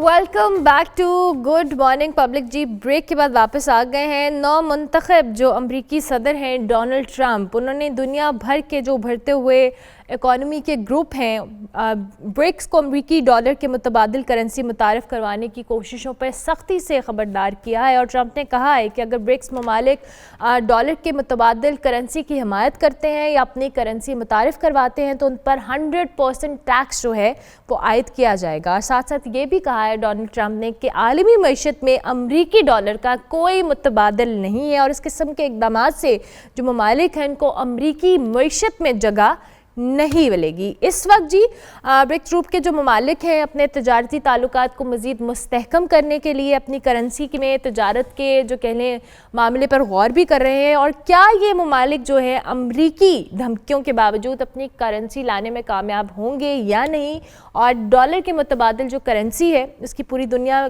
में जो मईशत है वो उसको किस तरह से अफेक्ट करेगी, इस हवाले से हम बात करेंगे। ताहादिल साहब हमारे साथ मौजूद हैं, उनको हम खुश आमदीद कहते हैं। Thank you very much ji. I hope you are doing well. ये जो अभी हम अमरीकी धमकियों का जिक्र कर रहे थे और ये जो मुतबादिल करेंसी के हवाले से जो ममालिक लाने के तजावीज़ के ऊपर गौर करें, थोड़ा सा पहले हमारे देखने वालों के लिए कॉन्सेप्ट क्लियर कीजिएगा Tahir. Thank you for having me. सबसे पहले तो मैं कहना चाहूँगा कि we are not living in a unipolar world. हम मल्टीपोलर वर्ल्ड की तरफ जा रहे हैं और अमेरिका को ये नज़र आ रहा है कि जो डॉलर बेस्ड उनका इन्फ्लुएंस था और उनकी जो हेज मनी थी वो अब कम होती जा रही है, और जो अमेरिका का इन्फ्लुएंस था इंटरनेशनल ट्रेड पे और जो इंटरनेशनल फाइनेंशियल सिस्टम पे उनका कंट्रोल था वो आहिस्ता आहिस्ता वक्त के साथ कम होता जा रहा है। तो थोड़ा सा मैं आपको बैकग्राउंड बताता चलूँ कि 1940s में ये जो हमारा करंट फाइनेंशियल सिस्टम है ये ब्रेटन वुड्स सिस्टम के बाद ये एमर्ज हुआ, जिसमें डॉलर जो है वो इंटरनेशनल करेंसी एमर्ज हुई और जितनी भी दुनिया में ट्रेड हो रही थी वो सारी डॉलर में हो रही थी। लेकिन कोल्ड वार के बाद चाइना एमर्ज हुआ है एज सेकेंड इकोनॉमिक जायंट, और इस ट्रांजिशन के बाद अमेरिका को ये नज़र आ रहा है कि उसका जो कंट्रोल है ओवर ग्लोबल इकोनॉमी वो आहिस्ता आहिस्ता कम होता जा रहा है। तो मल्टीपल रीजंस हैं जिसकी वजह से अमेरिका को ये एक थ्रेट फील हो रहा है कि उसका दुनिया के जो इकोनॉमी है और उसका जो जियोपॉलिटिकल इन्फ्लुएंस है वो आहिस्ता आहिस्ता कम होगा। उसके रीजंस ये हैं कि अमेरिका थ्रू डॉलर वो दुनिया को डिफरेंट तरीक़ों से कंट्रोल करता है, जिसमें सबसे पहले तो ये है कि क्योंकि डॉलर अमेरिका की करेंसी है तो वो इससे इंटरनेशनल फाइनेंशियल सिस्टम जो है उसको कंट्रोल करता है। जो कंट्रीज उसकी पॉलिसीज से जियोपॉलिटिकल हो या इकोनॉमिक हो, उनसे अलाइन नहीं करता। तो हमने रिसेंटली देखा है कि ईरान हो गया या रशिया हो गया, उस पर अमेरिका ने इकोनॉमिक सैंक्शंस लगाई हुई है। तो इसको बाईपास करने के लिए ब्रिक्स ने एक ऑल्टरनेट करेंसी लाने की एक कोशिश कर रहे हैं वो, जिसके थ्रू जो अमेरिका का इन्फ्लुएंस है उसको कम किया जा सके और जो कंट्रीज हैं वो अपनी इकोनॉमिक स्टेबिलिटी को और अमेरिका के जो फाइनेंशियल मॉनेटरी सिस्टम है उससे अपने आप को प्रोटेक्ट कर सके। सो बेसिकली डी डॉलराइजेशन जो है वो तो 2018 से स्टार्ट हो चुकी थी, ठीक है, क्योंकि कंट्रीज को नजर आ रहा था कि अमेरिका का जो फाइनेंशियल सिस्टम है और जो इसके जो इंस्टीट्यूशंस है, वर्ल्ड बैंक है, IMF है, उसके थ्रू दुनिया की इकोनॉमीज को कंट्रोल किया जा रहा है और वो एक किस्म के डेट ट्रैप में भी फंसते जा रहे हैं, क्योंकि एक ही हमारे पास ग्लोबल लेंडर है IMF और वर्ल्ड बैंक की शक्ल में, जिसको इन्फ्लुएंस करता है यूनाइटेड स्टेट। तो इसके ऑल्टरनेट जो ब्रिक्स पे का एक ऑल्टरनेट करेंसी लाने की कोशिश की जा रही है, वो यही अटेम्प्ट है कि जो अमेरिका का इन्फ्लुएंस है उसको कम किया जा सके और कंट्रीज जो हैं वो अपनी इकोनॉमिक स्टेबिलिटी को और जो एक्सटर्नल फाइनेंशियल शॉक्स हैं उससे अपने आप को प्रोटेक्ट कर सके। सो अगर हम देखें तो ये वैसे भी डी डॉलराइजेशन के बाद से कंट्रीज बायलैटरली तो एग्रीमेंट्स कर रहे हैं, जिसमें वो अपनी जो लोकल करेंसीज हैं उसमें उन्होंने ट्रेड करना स्टार्ट की है और इवन बार्टर ट्रेड भी स्टार्ट की है। जैसे रशिया पे सैंक्शंस हैं, लेकिन जो ग्लोबल इकोनॉमीज हैं जैसे इंडिया है, चाइना है, वो रशिया से ऑलरेडी ट्रेड कर रहे हैं। ईरान पे भी सैंक्शंस हैं लेकिन फिर भी ईरान के साथ भी चाइना और दूसरे कंट्रीज रशिया ट्रेड कर रहे हैं। तो ऑल्टरनेट मैकेनिज्म तो already countries over the time develop कर रहे थे, लेकिन वो बायलैटरल थे। लेकिन अब एज अ ग्रुप वो एक इंटरनेशनल करेंसी लाना चाह रहे हैं जो कि compete करेगी और जिसको यूज कर सकते हैं मल्टीपल कंट्रीज यूज करेंगे। कि ये compete करने वाली जो आप बात कर रहे हैं ये हो पाएगा? क्योंकि जाहिर है एज यू सेड के IMF हो या जो इंटरनेशनल फॉरम्स हैं जिनकी हम बात कर रहे हैं इकोनॉमी पॉइंट ऑफ व्यू से, क्योंकि डॉलर को लेकर हमने ओवर द इयर्स, जैसे आपने कहा कि कोल्ड वॉर से पहले भी हम ये सारी चीज़ें उस सिस्टमैटिकली चलती आ रही हैं। एक नई करेंसी का इमर्ज होना इटसेल्फ, क्या ये इतना इम्पैक्टफुल होगा? जी, ये काफ़ी इम्पैक्टफुल होगा। पहले तो हमें ये देखने की ज़रूरत है कि ये इतनी जल्दी ये इमर्ज नहीं होगी। ब्रिक्स पे जो करेंसी है ये over the time slowly gradually develop होगी, क्योंकि जो टेक्निकल डिटेल्स हैं कि किस तरह ये करेंसी एक्सचेंज होगी और जो हर कंट्री की जो करेंसी है वो किस वैल्यू पे एक्सचेंज होगी, तो ये सारी जो टेक्निकल डिटेल्स हैं ये तो अभी उनको डिस्कस करनी है और इस पे कंसेंसस डेवलप करना है। लेकिन ये एक बहुत बड़ा थ्रेट होगा डॉलर के लिए, US इकोनॉमी के लिए, और ये ग्लोबल इकोनॉमी के लिए एक ऑल्टरनेट फाइनेंशियल सिस्टम एक अपॉर्चुनिटी देगा, क्योंकि अब करंट जो फाइनेंशियल सिस्टम है वो US इन्फ्लुएंस्ड है और वो डेवलपिंग कंट्रीज के लिए इतना फेवरेबल नहीं है, क्योंकि अगर आपको जो भी इंटरनेशनल बोरोइंग होती है उसके लिए आपको US का इन्फ्लुएंस काफ़ी ज़्यादा होता है और वो इवन आपको कैपिटल बोरो करने के लिए भी पॉलिटिकल वो इन्फ्लुएंस यूज़ करना होता है।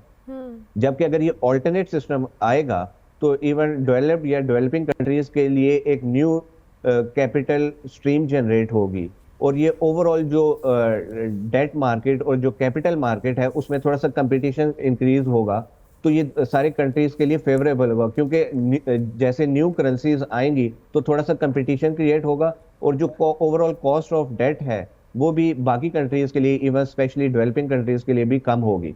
तो फॉर द टाइम बीइंग तो ये अभी इतना रियलिस्टिक नहीं नजर आ रहा, लेकिन ओवर द टाइम जब चीजें टेक्निकल चीजें डिस्कस होंगी और थोड़ी सी क्लैरिटी आएगी तो इसका फिर हमें इम्पैक्ट ज़्यादा क्लियर नज़र आएगा। अच्छा ताहा, जैसे आपने कहा ओवर टाइम डेवलप होगी, लेकिन चूंकि हमने अमेरिकन इकोनॉमी को लेकर या करेंसी को लेकर देखा है कि अमेरिका का पूरी दुनिया की मईशत के अंदर बड़ा इंपॉर्टेंट रोल रहा है और अभी भी है। जाहिर है इतनी जल्दी किसी दूसरी करेंसी का टेक ओवर करना, जबकि अमेरिका का इसके हवाले से स्ट्रॉन्ग स्टैंड अपनी जगह मौजूद है, डू यू थिंक ये भी पॉसिबल होगा ओवर टाइम? क्योंकि हर्डल्स तो क्रिएट होंगी कहीं ना कहीं। जी बिल्कुल हर्डल्स क्रिएट होंगी। अमेरिका सुपर पावर है, बिगेस्ट इकोनॉमी है। डॉलर जो है वो इंटरनेशनल ट्रेड के लिए मोर देन 60% जो इंटरनेशनल ट्रेड हो रही है वो अभी भी डॉलर में हो रही है। तो डॉलर को रिप्लेस करना तो इतना इजी नहीं है। और मे बी ब्रिक्स पे जो नई करेंसी आ रही है वो इसको रिप्लेस कर पाए, मे बी ना कर पाए। लेकिन इन द नियर फ्यूचर जो डॉलर इंटरनेशनल ट्रेड है वो डॉलर में ही होगी। ये एक स्लो प्रोसेस है। ग्रेजुअली कंट्रीज ने अभी लोकल करेंसीज में ट्रेड करना शुरू किया है, और जो लोकल करेंसी में ट्रेड हो भी रही है वो बहुत थोड़े लेवल पे हो रही है। जैसे कि पाकिस्तान और चाइना भी लोकल करेंसी में एक वो सिस्टम डेवलप करने की कोशिश कर रहे हैं कि जो थोड़ी ट्रेड है वो डॉलर से लोकल करेंसीज में शिफ्ट हो, ताकि जो डॉलर बेस्ड हमारा डेट है और डेट सर्विसिंग की जो कॉस्ट है और वो जो फाइनेंशियल बर्डन है वो कम हो सके। लेकिन नियर फ्यूचर में तो इंटरनेशनल ट्रेड जो है वो डॉलर में ही है। और अगर जो चेंज आएगा ऑल्टरनेट करेंसी की वजह से वो नियर फ्यूचर में नहीं है, लेकिन वो ओवर द टाइम हमें नजर आएगा कि थोड़ा थोड़ा ट्रांजिशन होगी डॉलर से दूसरी करेंसी में। ठीक हो गया, थैंक यू वेरी मच ताहा, बहुत शुक्रिया। ताहा आदिल हमारे साथ मौजूद थे जी। हम करेंसी को लेकर बात कर रहे थे। ब्रेक लेते हैं, ब्रेक के बाद वापस आएंगे। आप देखते रहिए गुड मॉर्निंग पब्लिक।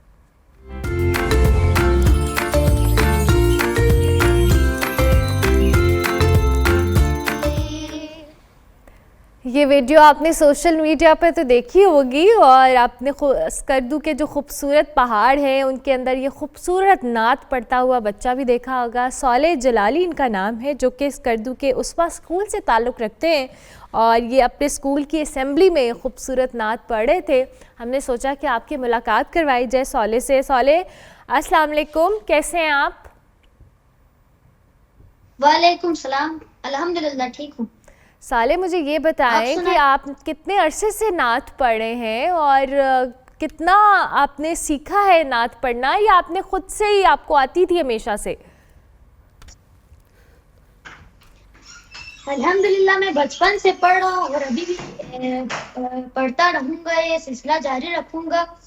बेसिकली मेरे वालिदा और वालिद और सारे सिबलिंग्स सब नात ख़वानी मनक़ूबात ख़वानी करते, तो फिर मेरा सबसे पहला शुरुआत अपने घर से ही हुआ। माशाल्लाह, ज़बरदस्त। यानी आपके घर में सब नात ख़वानी करते हैं, तभी आपको भी शौक़ हुआ और आपको इतनी खूबसूरती से नात पढ़ना भी आई। तो मुझे ये बताएं कि सबसे ज़्यादा घर में आप किससे, जब आप नात की प्रैक्टिस कर रहे होते हैं तो किसके पास बैठते हैं? अब्बा के पास, अम्मी के पास, या बहन भाइयों में से किसी के पास? मैं सबसे ज़्यादा अपने भाई सैयद साकिब जलाली, वो भी नात पढ़ते हैं, मैं उनसे ज़्यादा सीखता हूँ। और ज़्यादातर मैं अपने बड़े भाई मतलब कि सब पढ़ते हैं तो मैं सबसे सीखता हूँ। अच्छा, मुझे ये बताएं, जब आप ये अपनी असेंबली के अंदर पढ़ रहे थे नात, और आपकी जब ये वीडियो बनी थी, आपको पता था कि आपको लोग इतना पसंद करेंगे सोशल मीडिया के ऊपर? जी नहीं जी, मेरा वैसे भी पहले से 2-3 वीडियो हिट हुए थे, तो मुझे पता भी नहीं था कि वीडियो निकाल रहे हैं। तो ये वीडियो किसने बनाई थी आपकी? ये वीडियो सरंजुम ने निकाला था। अच्छा, ज़बरदस्त। तो मुझे अब थोड़ा सा, हमारे देखने वालों ने आपको वीडियो में तो सुना है, मैं चाहूँगी हम थोड़ा सा लाइव भी आपसे कुछ सुने। कुछ सुनाएंगे आप हमें? जी सुनाएंगे, ज़रूर। देखने को या मोहम्मद यूं तो क्या देखा नहीं, देखने को या मोहम्मद यूं तो क्या देखा नहीं, हाँ मगर महबूब कोई आप सा देखा नहीं, देखने को या मोहम्मद यूं तो क्या देखा नहीं,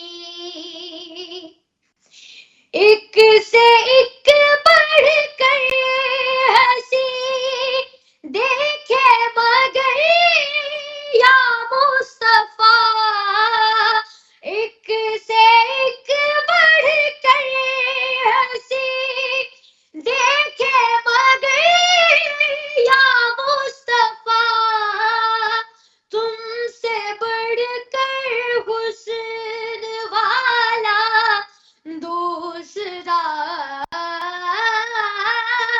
देखा नहीं, देखने को या मोहम्मद यूं तो क्या देखा नहीं।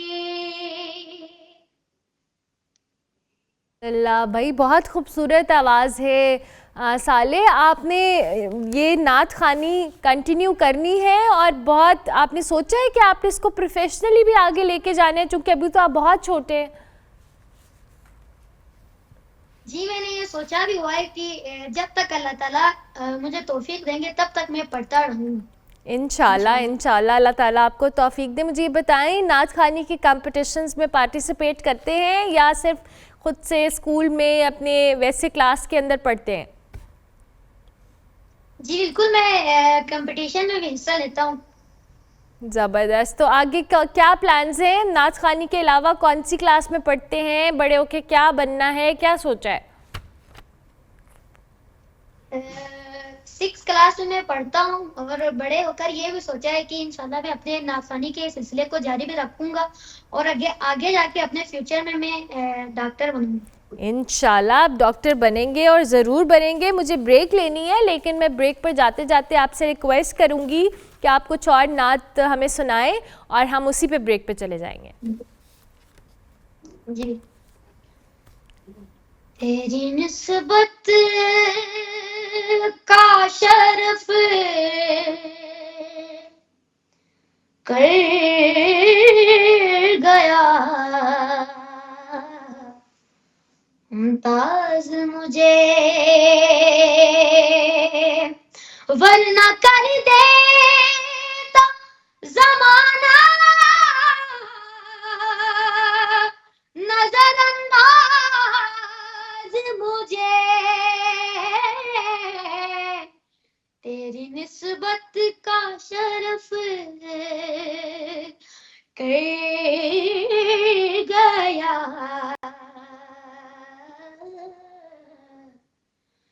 मुमताज मुझे,